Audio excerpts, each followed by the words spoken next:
Together with a broad network of partners, we launched the EuroHerit Architects for Heritage in Ukraine, a project co-funded by the European Union under a dedicated call for proposals to support Ukrainian displaced people and the Ukrainian cultural and creative sectors. Within this project, European and Ukrainian heritage professionals, architects, designers, engineers, local authorities, and community representatives from Ukrainian cities come together to share knowledge and hands-on experience in protecting and restoring Ukraine's cultural heritage. Through this podcast series, we want to bring forward the voices behind the project.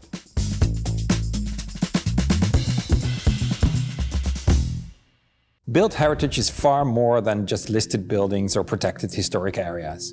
It's an ongoing discussion. What do we actually consider heritage today? How do we deal with buildings that represent a specific historical era, but also its political ideology? And how can we account for intangible values within heritage regulations? In this episode, we will explore different aspects of heritage value assessments. Within the EuroHerit project, the Royal Danish Academy, Henriette Ejstrup and Ulrik Stalsvik-Madsen have produced a comparative report on assessment tools developed in the Scandinavian countries. So what are these tools and what are their key features? In Denmark, if you start there, we have an assessment tool called SAVE, Survey of Architectural Values in the Environment, which is a 5-step description of, it could be buildings, but it could also be cultural milieus or environments in general. And then we have the Fredningsgennemgangen, which is a methodology that builds upon SAVE, that we use for the listed buildings. So it's like SAVE is the screening, and then you have Fredningsgennemgangen, which is the more deep, thick description of buildings. And SAVE is used for the buildings worthy of preservation, whereas Fredningsgennemgangen is used on listed buildings. In Norway, they have this tool called Urban Heritage Analysis, or shortened DIVE, which is a deep description of bigger environments, for instance, cityscapes, or it can also be used in nature scapes. And in Sweden, they have this tool called Cultural Historical Evolution of Buildings. It's inspired by the Norwegian model as well, so it can be describing big environments, but it can also be adjusted to describing specific buildings. It has been replaced more or less with Cultural Platform, because in the Swedish tool there was this question of intangible heritage and how to handle that and describe it. And it has been criticized a lot. So it was actually transformed into this Cultural Platform some years ago. But it seems to me that the cultural historical evaluation of building, as the tool is called, are still in use, because it's interesting that it's trying to make arguments for the intangible heritage as well.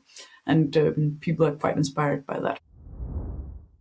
This comparative report on assessment methods has already been shared with the National Union of Architects of Ukraine. We asked Vice President Olena Oliynyk which aspects were particularly relevant for Ukrainian architects. В усьому світі зараз взагалі відбувається перехід до розгляду міста як суцільного культурного ландшафту, без поділу на окремі пам'ятки. У нас в Україні, на жаль, ця практика ще не знайшла широкого розповсюдження, і тому зберігається така розгляд поодиноких пам'яток за видами, умовно кажучи, археологічні, пам'ятки історії, пам'ятки архітектури, монументальні і таке інше. І тому оця поодинока система збереження пам'яток дає свої наслідки, коли ми бачимо, що це призводить до руйнування обличчя міста, тому що окремі пам'ятки зберігаються, а фонова забудова знищується. Тому ми в першу чергу використовували і просили надати нам систему оцінювання загального історичного середовища в цілому. Тобто нас не цікавили якби ціна пам'ятки, вартість її. Нас цікавила цінність середовища, цінність окремої пам'ятки і її місце і значення для розвитку міста в цілому. І таким чином ми отримали від датських колег методи збереження, оцінювання і збереження культурного ландшафту.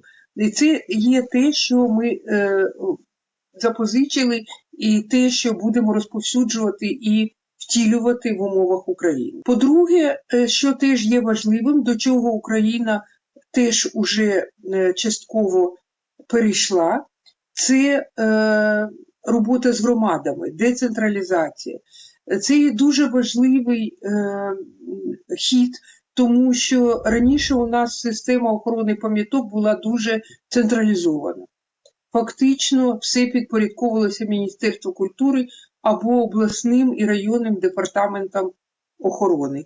Зараз ми починаємо працювати з громадами, щоб люди пишалися своєю спадщиною і сприймали її не як тягар, а як ресурс. Coming back to the Scandinavian heritage assessment tools, what would you identify as their key strengths? I think the strengths are that they are scalable, that you can do screenings really quickly with some of the assessment tools or the way that you can adjust them. And then with some of the other assessment tools, you can do deep descriptions of one particular building. And in that way, you have like the same methodology across both the big and the small scale, but they are in a way, or at least they try to be comparable. And I think that's a great strength with this transparency in the method. And also that all of the methods have been developed, both in Norway, Sweden and Denmark, has been developed by a governmental unity that means that the tools are not privatized, they are accessible for everybody, both companies and private persons. We also found that the combination of multiple area of knowledge was really important to have a full description of why is these buildings or this environment important. And that cannot be executed by only an architect or only a historian. It was best when multiple areas work together to provide knowledge. Many of the mentioned characteristics make these tools quite adaptable. Which other features might be applicable in the Ukrainian context? В скандинавських країнах є ієрархія саме методів відновлення. Про збереження мова не йде. Збережено повинно бути все, але на деякі об'єкти можливі дуже реставраційні методи, а на інші менш цінні ми можемо їх частково реконструювати, щось змінювати, і це визначається проєктом. І там, звісно, використовуються оці технології такої швидкої реставрації, коли, скажімо, зберігається фасад, а всередині будівлі допускаються певні перетворення або певні прибудови, тому що це є комплексний підхід. Ми, на жаль, тільки стоїмо на дорозі до цього підходу. Because value assessment plays such a critical role in protecting, restoring, and regulating heritage, we wanted to look at how this topic is addressed in architectural education. And drawing on the experience of Kharkiv School of Architecture, how is this reflected in teaching? In the beginning of war, we understood, like the academic team understood, that we are now facing the challenges that our students also will need to, and problem that our students will also need to solve after the graduation and during their practice. And therefore, it's part of our social responsibility to prepare them to work in this fragile, uncertain, and complex post-war context. And this post-war context will also mean a lot of work with the existing buildings and with the heritage itself. We always choose what to call heritage, and heritage is not, if we're talking about architecture, heritage is not only listed monuments. It is also something that people, communities consider to be valuable and name it heritage. That forced us to think about Ukrainian architectural heritage overall, which is in a way contradictory, in a way complex, as it blends a lot of different layers. So on the one hand, we can think about some imperial heritage, imperial buildings that we need to rethink. On the other hand, we can also mention and think about the Soviet heritage and also what to do with it. Very good example to me is the situation with the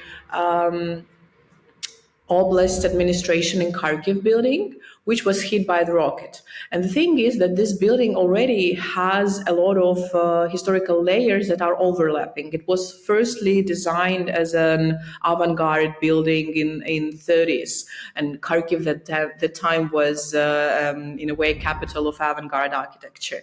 But then it was rebuilt during Stalin time, and then some parts were added. A lot of decoration was added, and then the rocket hit. And we're facing the situation when we need to think about the rebuilding of this building, about the reconstruction probably. But now we need to understand what layer to show and what to hide. And this is also like a very complex decision. So therefore, this complexity, it led us to the understanding that we need to somehow also show this complexity and introduce this complexity to our students. Kharkiv School of Architecture developed, first of all, two courses that are both very much highlighting the topics of heritage, memory, reconstruction, and heritage like assessment and researches. The first one is Atlas of Modernism, and the second one is Critical Reconstructions. Both of these courses are taught within the spring semester of the third year students in the BA program. And this semester is almost entirely dedicated to heritage topics. So within the studio, students are working on the projects of reconstruction, and then they would have theoretical courses that will help to nurture these topics and to maybe help look at them from different perspectives. Based on your experience, for which types of heritage do assessment approaches tend to differ between Ukraine and other European countries?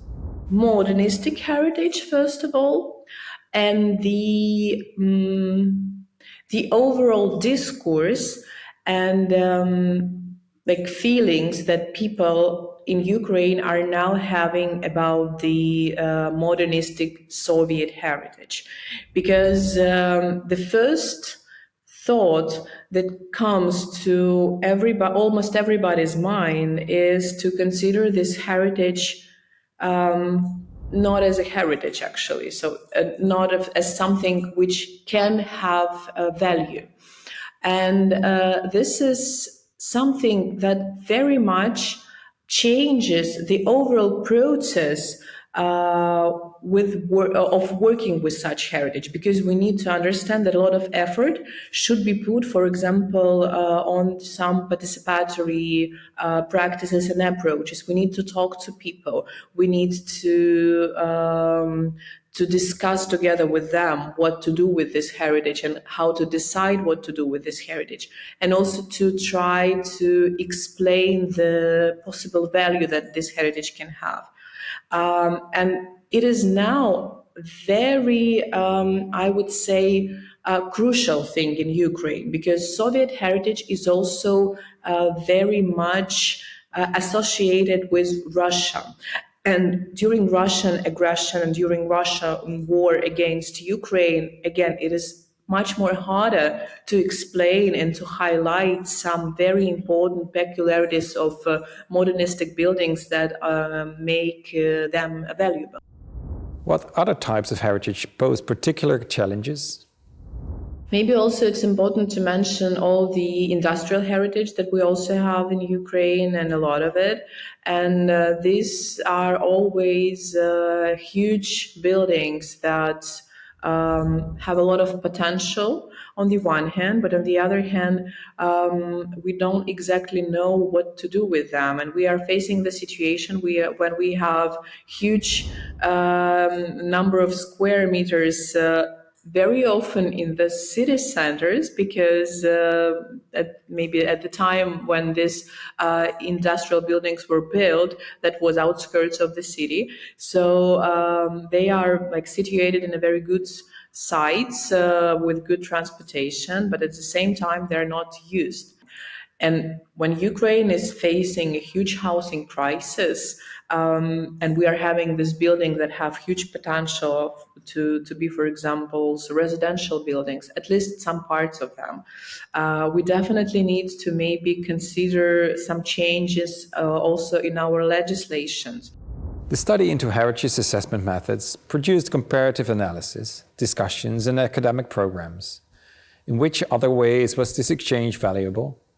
It might be that we have different point of departures, but the discussions were actually almost the same on how we can bring these heritage understandings into the future, how we can start discussing intangible heritage instead of just the physical heritage.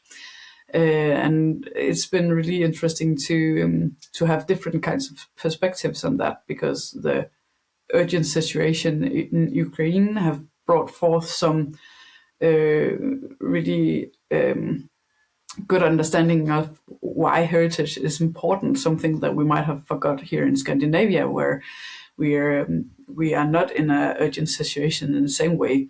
And also regarding the climate crisis, it's still quite abstract for us in Scandinavia, because we have a warmer winter, but there's no really danger as such as there are in the southern part of the world.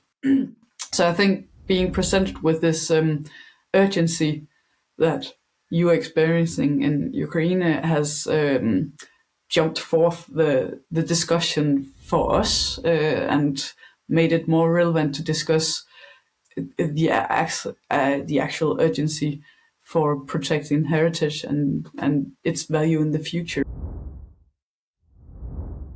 Questions of heritage unite not only professionals, but also wider communities. In our upcoming episodes, we will explore how to involve them in preservation and restoration.